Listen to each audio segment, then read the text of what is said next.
Hello friends, अनोखी learning में आपका स्वागत है। दोस्तों, जैसा कि आप सब जानते हैं DSSB की तरफ से TGT संस्कृत वैकेंसी आने वाली है, जिसके रिगार्डिंग हमने आपके लिए क्वेश्चन सीरीज शुरू करी थी। ऋग्वेद पार्ट फर्स्ट हम ले आए थे, जिसमें हमने 50 क्वेश्चन कवर किए थे। ये ऋग्वेद का सेकंड पार्ट है, जिसमें अगले 50 क्वेश्चन हम कवर करने वाले हैं। तो चलिए आज का वीडियो स्टार्ट करते हैं। तो 51 क्वेश्चन है, ऋग्वेद के निम्नलिखित में से कौन से दो प्रकार के विभाजन क्रम उपलब्ध हैं? तो ये है हमारे अष्टक कर्म और मंडल कर्म। नेक्स्ट है, ऋग्वेद के प्रत्येक अष्टक में अध्यायों की संख्या है, तो 8 है प्रत्येक अष्टक में अध्यायों की संख्या। ऋचाओं के समूह को वर्ग कहते हैं। संपूर्ण ऋग्वेद में कुल 2006 वर्ग है। मंडल क्रम के अनुसार 10 मंडलों में कुल अनुवाक हैं, तो 85 हैं। 10 मंडलों में कुल अनुवाक हमारे 85 हैं। ऋग्वेद में बाल खिल्ले के नाम से कितने सूक्त हैं? तो 11 हैं। नेक्स्ट है, ऋग्वेद के प्रथम मंडल में अनुवाकों की संख्या है, तो प्रथम मंडल में बताना है। तो प्रथम मंडल में हमारी 24 हैं। द्वितीय मंडल में अनुवाकों की संख्या है, तो द्वितीय में 4 है। असत्य कथन को छांटना है, तो सबसे पहले है, ऋग्वेद के प्रत्येक मंडल में एक ही ऋषि एवं उनके परिवार का वर्णन है, तो ये सही है। ऐसा प्रतीत होता है कि ऋग्वेद का मौलिक रूप इन्हीं 6 मंडलों में निहित है और शेष मंडल बाद में जोड़े गए होंगे, ये भी ठीक है। अगला है, नवम मंडल में सूक्तों में एकरूपता दिखाई देती है, तो ये भी ठीक है। नेक्स्ट है, नवम मंडल के सभी सूक्त अग्नि को संबोधित करते हैं, तो ये गलत हो जाएगा। अगले में सत्य कथन को छांटना है, तो पहला है, प्रथम अष्टम दसम मंडलों के प्रत्येक सूक्त में अलग अलग ऋषियों का उल्लेख अनुक्रम मणि में आया है, तो ये सही है। ऋग्वेद में केवल ऋषि ही हैं, ऋषिकाएं नहीं, तो ये गलत हो जाएगा। दसम मंडल की रचना नवम मंडल से पूर्व की है, तो ये गलत है। और अगला है, प्रथम एवं अष्टम मंडल में कोई साम्य नहीं है, तो ये भी गलत है। अगला है, निम्नलिखित में से उचित शब्दों का चयन करके रिक्त स्थानों की पूर्ति करें। पहला है, प्रथम एवं अष्टम मंडल में कुछ साम्य दिखाई देता है। नेक्स्ट है, ऋग्वेद में अधिकांशतः धार्मिक सूक्त भरे पड़े हैं, तो धार्मिक हो जाएगा। अगला है, दसम मंडल में कुछ सूक्त ऐहिक विषयों से संबंध है, तो ऐहिक हो जाएगा। नेक्स्ट है, ऋग्वेद के मंत्र मुख्यतः देवताओं के स्तुति परक है, तो इसका ए ऑप्शन सही है।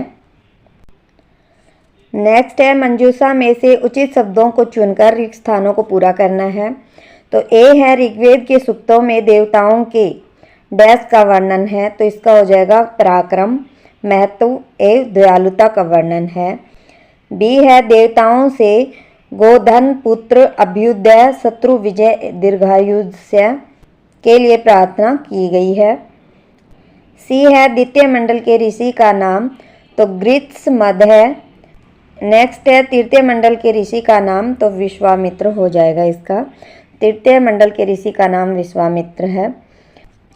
अगला हमें मिलान करना है, 2 दिए हुए हैं, स्तंभ 1 स्तंभ 2 दोनों का मिलान करना है।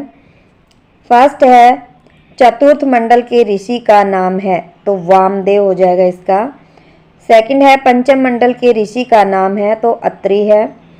थर्ड है, षष्ठ मंडल के ऋषि का नाम है, तो भारद्वाज हो जाएगा। सप्तम मंडल के ऋषि का नाम है, तो इसका हो जाएगा वशिष्ठ, तो बी ऑप्शन सही है इसका। नेक्स्ट है, सोम शब्द का सही अर्थ है, तो इसका अर्थ होगा एक बूटी। सोम का अर्थ है एक बूटी। अगला क्वेश्चन है, प्राचीन पुरागाथाओं में सोम को देवताओं का डैश कहा गया है, तो इसका आंसर हो जाएगा अमृत कहा गया है। नेक्स्ट है, सोम को निम्नलिखित में से किस विशेष नाम से जाना जाता है? तो इनको नव के राजा के नाम से जाना जाता है। नेक्स्ट है, ऋग्वेद के दसम मंडल में कुछ डैश देवताओं का भी प्रादुर्भाव हुआ है, तो ये हो जाएगा भावात्मक। नेक्स्ट है, ऋग्वेद के संबंध में निम्नलिखित में से कौन सा कथन सही नहीं है, वो बताना है। तो ए है, ऋग्वेद में जगत की उत्पत्ति, विवाह, अंत्येष्टि, आध्यात्मिक विषय एवं तंत्र मंत्र आदि विषयों से संबंधित सूक्त भी हैं, तो ये ठीक है। अगला है, दसम मंडल के सूक्तों में भाषा की स्थिरता दिखाई देती है, ये भी ठीक है। नेक्स्ट है दशम मंडल के रचनाकाल के समय स्वरों का लोप अधिक होने लगा था और अवग्रह कम होने लगा था, तो ये भी ठीक है। नेक्स्ट है दशम मंडल की रचना बहुत पहले हो चुकी थी, तो ये गलत हो जाएगा, तो डी ऑप्शन इसका आंसर हो जाएगा। नेक्स्ट क्वेश्चन है, हमें गलत कथन बताना है। यह ऋग्वेद में रचना काल का कौशल उच्च कोटि का प्रतीत होता है, ये सही है। ऋग्वेद में गाय के लिए अहन्या शब्द आया है, ये भी ठीक है। नेक्स्ट है ऋग्वेदिक काल में धार्मिक एवं लौकिक दोनों प्रकार के काव्यों की रचना होती है, तो ये भी ठीक है। नेक्स्ट है ऋग्वेद में मुर्गी पालन का वर्णन उपलब्ध होता है, तो ये गलत हो जाएगा, डी ऑप्शन इसका आंसर है। नेक्स्ट है निम्नलिखित कथन का कितना भाग शुद्ध व सही है।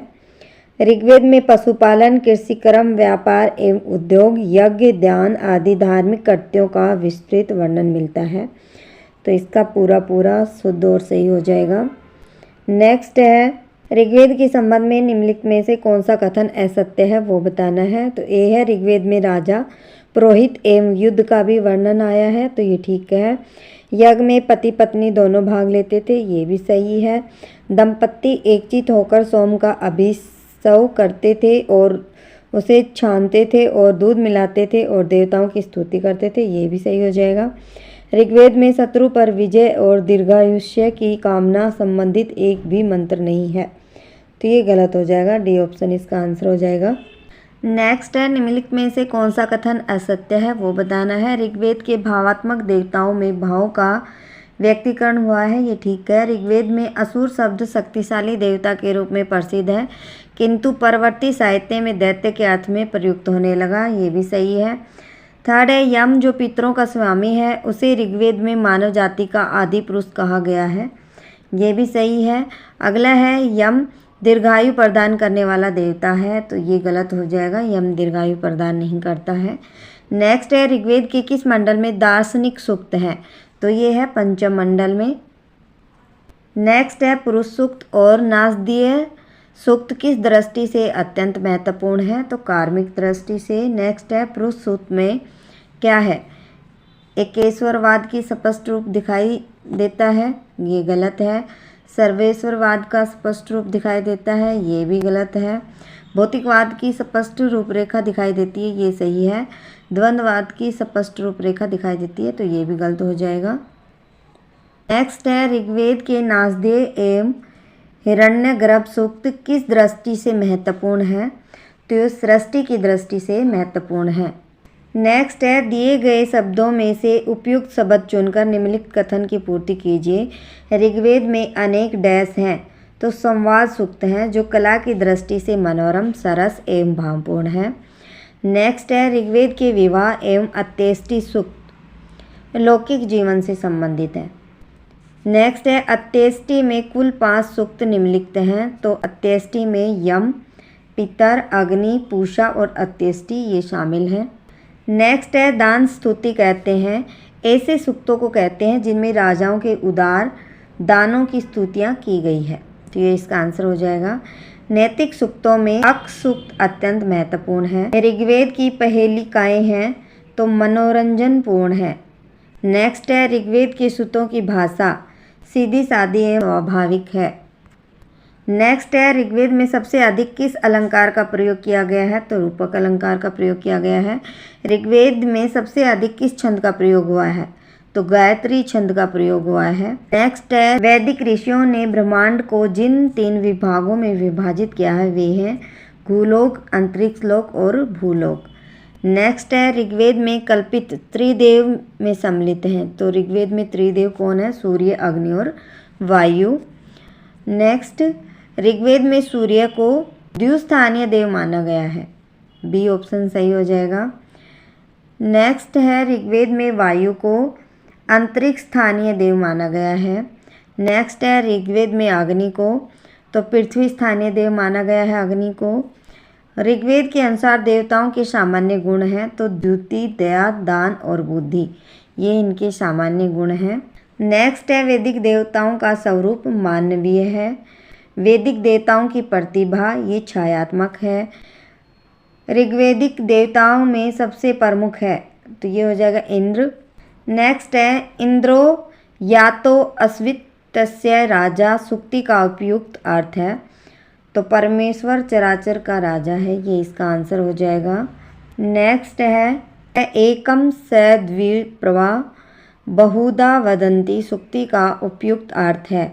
तो इसका अर्थ है उस एक ईश्वर को विद्वान लोग अनेक नामों से पुकारते हैं। और आज का लास्ट क्वेश्चन है वह सब लोगों का एक ही स्वामी है, अर्थ निम्नलिखित में से किस सुक्ति का है। तो इसका आंसर हो जाएगा एको विश्वस्य भुवनस्य राजा। इसका अर्थ है वह सब लोगों का एक ही स्वामी है। तो दोस्तों ये थे आज के हमारे ऋग्वेद के आगे के 50 क्वेश्चंस। उम्मीद है वीडियो आपको अच्छी लगी होगी। अगली वीडियो में हम नेक्स्ट 50 क्वेश्चन के साथ मिलेंगे। तब तक के लिए नमस्कार।